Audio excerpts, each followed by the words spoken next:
guys, it's Jessica from Peace Love Books, and today I'm here with a recommendations video for you for books that are just fun and will make you smile and they'll make you forget about everything that's going on right now, and they're just books that aren't too depressing or aren't too life questioning. And I feel like during this time I can't read books that are really sad or about people who are just not happy with their lives and don't know what to do, and I can't read sad things about someone's life right now because I'm already feeling sad about things going on. So it's like I need something that's just light and fluffy and fun that's still a really good romance. So I have some recommendations for you of romances that'll put a smile on your face, that'll just make you forget about everything going on, and you're just immersed in this adorable romance of two people falling in love. Nothing too angsty. I know I love my angst, but I'm gonna get to these recommendations and I hope you guys enjoy.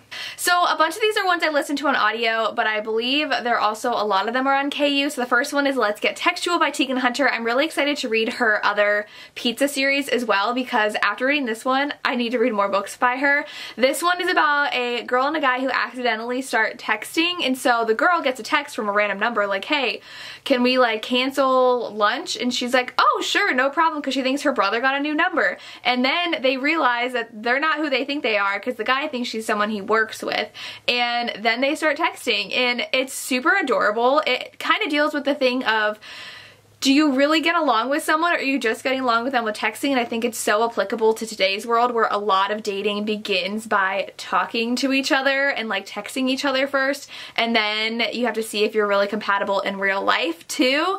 But texting kind of takes away that nervousness and anxiety, because it's safe, I guess, when you're just talking to someone versus actually meeting them. So this delves into that, but it's super fun. There's baby goats and it's so cute. I absolutely love this book, and the audio is fantastic. I would recommend it, but if you want just a super adorable romance, check this one out. If you guys have been watching me for the past month, you know my obsession with Lauren Rowe's Morgan Brothers series. Now, actually, I have listened to 4 of the 5 books and have not read this one. This is book 1, and I haven't listened to it because I own the physical copy, and I'm weird where I really want to read physical copies I own, even if the audio is available. So I'm probably just going to end up listening to the audio because I probably am not going to get around to reading this physically anytime soon. But books 2 through 5 are so adorable. I started, I think, with book 4, which is Mr. Bodyguard, and then I went to book 3, which is Ball Peen Hammer, and then I think I went to book 2 and then book 5.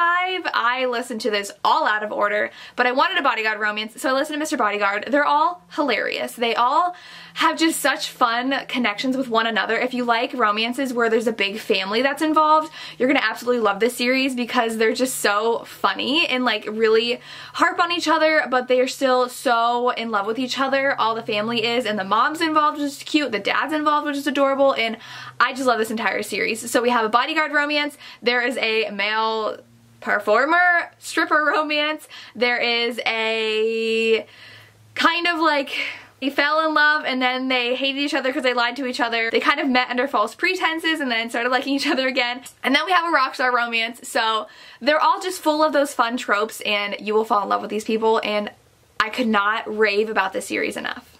Next is Imperfect Match, and I believe this is by both Corinne Michaels and Melanie Harlow. If I'm wrong, I'm sorry. I'll put the cover here. I don't own this physically. I listened to it on audio, and the girl in this book's family actually owns like a match website algorithm app thing where they match people together, and the girl wants to prove that she can take it over, and they're like, fine, if you do, then you have to show us you can perfectly match someone. So she decides to take up her best friend and match him with someone, and so it's a friends to lovers romance. She has to find perfect people for him. There's one point where she actually like spies on his date, and it is so cute.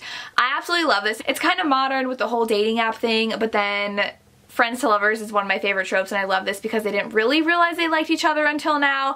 So I really enjoyed this, and I think it's a great romance that's just fun to listen to. I listened to it on audio. I recommend the audiobook. Highly recommend, but it's really fun and you should check it out. Another friends to lovers romance that's just adorable is Blurred Lines by Lauren Lane. This one is our main characters, our best friends. I just gave you the wrong Lauren Lane synopsis. This one in Blurred Lines is about a girl and a guy who are best friends, friends, and everybody's like, there's no way you can be best friends, and they've been best friends since college. And I'm pretty sure this one starts out where she is dumped and she's like super sad about it, and then her friend's like, why don't you rebound with someone? And she's like, no. She's like, she can't go hook up with someone she doesn't like. And so then she's like, hey, I like my best friend, he's a playboy, why don't I just hook up with him? And I think they live together, and so they end up having a fling, and then that turns into a romance, and it's kind of awkward because it's like, are we gonna do this and make sure that we don't fall in love with each other and like have our hearts broken? And what do you do when you kind of start having feelings when it's just physical? And it's a really fun romance, and I highly recommend it, and I listened to this one on audio as well. The next one is To Love Jason Thorne by Ella Mays. I think I always recommend an Ella Mays book because I love her so much. This one is a celebrity romance, and so our main character had like the biggest crush on her brother's best friend when they were growing up, and then something embarrassing happened and she overhears him saying something about her that really like breaks her heart. And so then we fast forward to when she is in college and she is a best-selling indie author, and her book is actually going to be made into a movie, and they actually hire her childhood crush to play the guy in the book that she actually used him as inspiration for. So they're like, no wonder he's perfect because she wrote it about him. But they kind of start getting closer, and it kind of rekindles their flame, and she learned stuff in the past that may not have been what she thought it was. And of course it's like, does he want to get with her because it's his best friend's sister? And it's so good. If you like the celebrity romance, you like this. I love books about authors, so I absolutely love this. Really think you should read it. And I listened to that one on audio as well. I think the audiobooks are just like really fun and fast to get through, and all of the audiobooks I listen to, I always listen to like light fun ones, so yeah. Another light, fun audiobook is Dr. O.B. by Max Monroe. I think any book by Max Monroe is perfect if you want something fun. This one, our main character, she is interviewing for a position as a nurse at an OBGYN office, and they, unknown to her, have a documentary series going on where it's like reality TV. Not documentary, it's reality TV going on with a bunch of different doctors. So each book is about a different doctor who's in this reality show, and I guess people have been trying to like sneak in or get hired so they can meet this doctor, and she is like, what the heck are you talking about? So she gets hired, and it's her romance with the doctor, and it's really funny. I literally laughed out loud at some parts. There's still a scene in here that I laughed out loud in, and that I still remember vividly in my mind what was funny about it. And so if you want something that will make you laugh and it's just full of funny moments and it's a cute romance, I would recommend the Max Monroe Doctor series. I don't remember what it's actually called, but the first one's Dr. O.B. Next one's not like fully a romance, but the romance in here killed me. I loved it. And that is The House in the Cerulean Sea by T.J. Klune. This is a book I need to buy for my classroom. This is my own copy because I cannot depart with this. But I think even though it's an adult book, there's nothing explicit in here or anything bad. I don't think there was even a chance for explicit in here. It's just so wholesome and adorable, and I think the lessons in here everybody needs to learn, especially my teenage students in my classroom. And this one is about a guy who is, he's like 40, and he is kind of stuck in a rut with his job. He kind of is like a social worker, so he goes and visits orphanages of these children who have magical powers, and they are kept under scrutiny because humans don't like people with powers, and they have this whole kind of organization that is in charge of keeping them in check.